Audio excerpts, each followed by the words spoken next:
Hello friends, welcome back to the channel. If you're new here, welcome. My name is Trina. Today's video is going to be my June TBR. I am currently still doing my May Roll for Reads video as I'm filming this. So that's why you see one book that is not quite finished yet at the side, but I did go ahead and decorated for the June cover as well as the TBR that we are going to be reading for the month of June. I thought about it like maybe some sort of like another gimmick for the month of June to pick my TBR, like prompt jar, similar to May, roll for reads, roll a d20. But I looked through like my goals for 2025 when it comes to reading, and there is still a lot of goals that I need to hit, especially like series. I really need to finish more series before starting new ones because I am actually starting pretty much a lot of new series currently in my roll for reads. So let's go ahead and turn the page. This is going to be a quick TBR actually because there's only 8. I've specifically chosen these 8 books for our TBR because I want to get them done.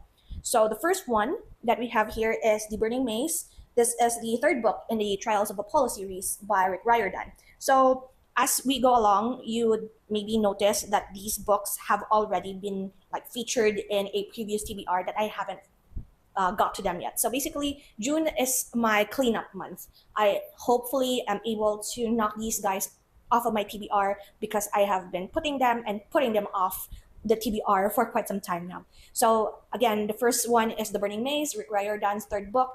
I actually want to finish the Trials of Apollo series specifically because I want to read The Sun and the Star by the same author. It's a Nico D'Angelo and Will Solis book, and there are spoilers in that book. Like the very first chapter, there's already a spoiler there from what happens at the end of Trials of Apollo. Because if you don't know Percy Jackson series, Will Solis is the son of Apollo, so he has a role in this Trials of Apollo series. So that's why I want to finish this first before I read that standalone book. So The Burning Maze, I have actually do not recall what's happening now, whether or not this is like the labyrinth, the Minotaur labyrinth. All I could remember from the previous books is that Apollo was like struck down from his godhood after the events of the Heroes of Olympus, I believe.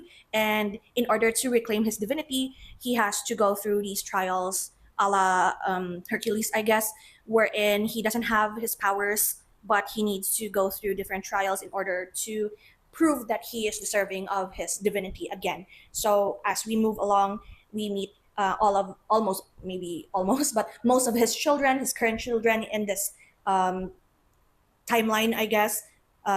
Percy is older, Annabeth's older, so it's not their like part, I guess. So it's more of like a new cast of characters, but the old ones that we know and love still cameo, still feature, still has the tiniest bit of role in this series. So I am kind of excited to continue with this book because I did get the audiobook for it. I do have the physical copy. It just so happens that the tone of it, like I do not have the mood, I guess, to read the tone of or the voice of Apollo as of the moment. Like he can be quite irritating, I guess, quite annoying at times. But slowly but surely, he is becoming better, and I could see like different character developments, I guess, throughout the book for him. He's still obnoxious, but he's getting better, I guess. The second one is Bridge of Souls by V. Schwab. This is the 3rd book in the Cassidy Blake series. So it is the supernatural middle grade book of V. Schwab. V. Schwab is one of my favorite authors, and I like to read her backlist.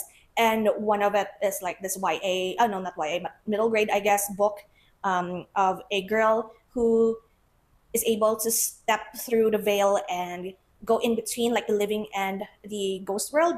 And she could see ghosts, and she's able to like have powers to make them pass on, I guess, solve the ghost problem, make them pass on to the afterlife, I guess. And this is the last one. Her parents are like in the show. I forgot which one was like the writer, but one of them, like I guess the mother is the supernatural paranormal enthusiast, and the father is more of like scientific, and they are going around the world in these very creepy haunted, like hauntings, haunted sightings, and they make a TV documentary show. And Cassidy is part of that. And yeah, I want to finish this book and be done with it, basically. Third one is Onyx Storm by Rebecca Yaros. Fourth Wing, Iron Flame. Third one, Onyx Storm, the Empyrean series. This one, I basically just chose this because maybe for the hype of it, see what's going on. The first two books, I sadly actually gave very kind of low ratings, like two and a half, 3 stars. I believe I gave Fourth Wing 3 stars and 2.5 for Iron Flames because I did not really enjoy the second book that much. But it's still like very chaotic, romantasy, very popular, dragon riders, enemies to lovers? Question mark. I'm not really in like very knowledgeable, I guess, with romance tropes, but still, this is something that I just want to listen to on audiobook, which is probably a bad idea if I'm being honest, but it's like very entertaining for me. This might be the lowest priority of all of the 8 books that I have listed down here. However, it's just entertaining and maybe a palate cleanser. It's the summer, so I just wanted something like different from my previous choices. The next one, the fourth one, is The Husbands. I forgot the author's name off the top of my head, but I will have the cover of it on screen for you guys. I have read 4 chapters of this, and I really have like this feeling that the premise is interesting. It's just that I haven't gotten around to it. The story is about our main character who went home and found that her husband is there's a different man basically in place of her husband. And every time this man goes up to their attic, a different guy comes down. And basically they are all her husband. It's just so happened that all of like the memories, the moments were replaced by this person.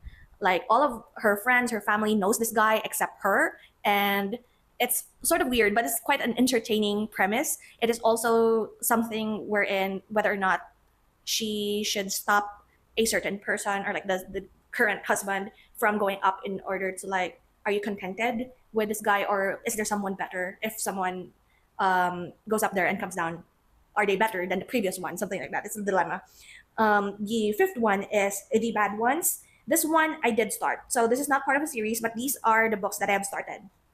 And I honestly do not recall what this is about, if I'm being honest, but this has been in like 3 TBRs of mine, but I still haven't picked it up. Like maybe I picked it up for like a chapter, but still haven't continued with it. I didn't have time. Like it's always low priority. So this might be one of the books that I will start with so that I could either continue with it if it's good, and if it's not good, I could just simply DNF. So it's kind of weird to put something in your TBR only to know that it is a contender for a DNF, but still, so many books, so little time to read. Am I right? The next one is The Unworthy. Agustina Bastorica, I guess, is the author. Tenders the Flesh, if I'm not mistaken. I really enjoyed that book, so I wanted another one from her. So, The Unworthy, it's pretty much giving very cultish vibes. And previously, this month, the month of May, I have been reading a lot of like literary fiction, horror, but somehow like domestic thrillers.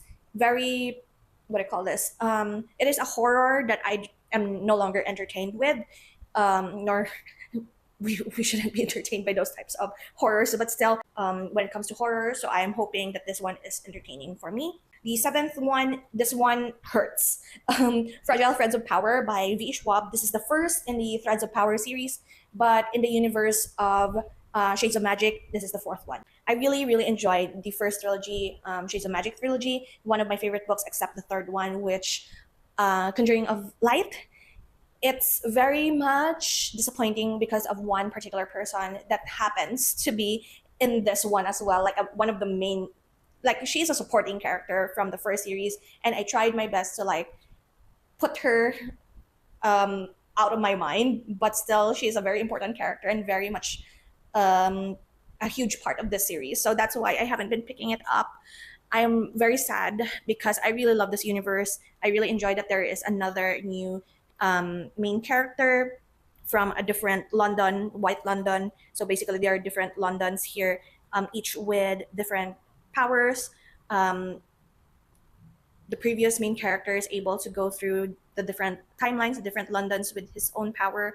And yeah, they have a new one this series. And this is just the first book. The second book is not out yet. So I'm like biding my time, basically. I'm not really in a rush to choose and read this one, but still, I really want to love this book and this series because I have bought the first three physical form and I kind of want to collect it all, if I'm being honest. However, if it's not good, then just don't waste the money, I guess. But still, I love Ishwab. It just so happens that I do not really enjoy her writing female main characters. And then the last one, number 8, As Good as Dead. This one is the third book in the Good Girl's Guide to Murder series by Holly Jackson. I always confuse with Holly Jackson and Holly Black, Curl Prince. But yeah, this I have been putting off as well. Back on my mind, a YA mystery, thriller mystery, wherein this girl is like investigating a case from her local community, I guess, and she started a podcast basically on the second book. And the people that are involved in the case, she like opened up a huge like conspiracy. I don't know what it's called, but it's like there's more that meets the eye in this case that she is covering for her school. It's supposed to be a project, but somehow it became far greater, far bigger. I just Pippa, the main character, I just really don't appreciate characters that blindly goes through what do you call this, like run towards danger, I guess, like plot armor. I really hate plot armor for main characters as part of like the main character's story, basically. Or it just so happens that Pippa has like a huge plot armor, and I just want to finish Good Girls Guide to Murder series. Basically, it's a very popular series. A lot of people love it.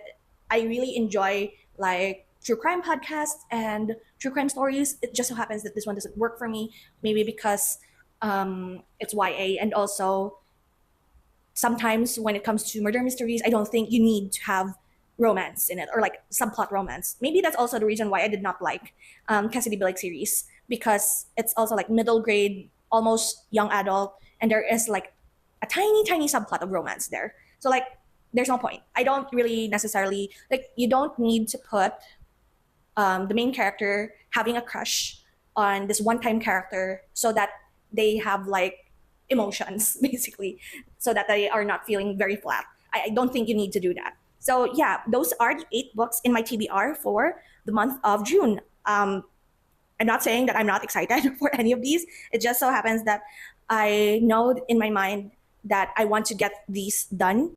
And if DNFing it counts as being done with the book, then I might do it. So anyways, thank you so much for hanging out with me today. I hope you enjoyed this video, and I will see you in the next one. Wish me luck, guys. So take care and bye.